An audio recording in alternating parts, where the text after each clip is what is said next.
Nabiha Al-Haidari has been the target of serious attacks and online harassment since the killing of her brother in mid-June. The International Federation of Journalists condemned the harassment and attacks directed at the journalist Nabiha Al-Haidari and urges the authorities to identify and prosecute the attackers. More is in the following report.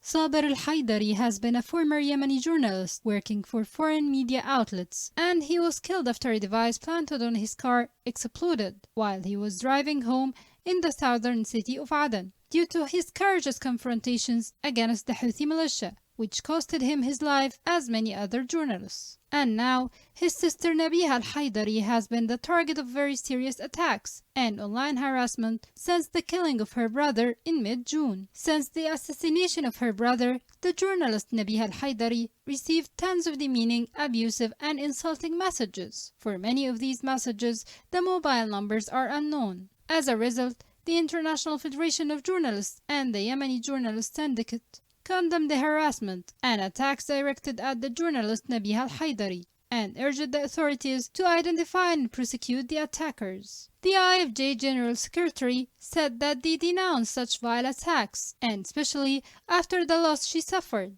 He added that this harassment against such a woman journalist is deeply shameful. He further offered her all their support, and he promised that the YJS will stand by her side and will fight to hold her harassers accountable. He also said that they cannot tolerate this situation and such impunity for crimes against journalists in Yemen. Nabiha Al-Haidari's case displays how women are faced with attacks for being journalists, even when they are grieving. Her courage in standing up against this harassment shows her strength to fight on behalf of thousands of women journalists who are harassed and subjected to similar violence in silence, and they conceal their pain.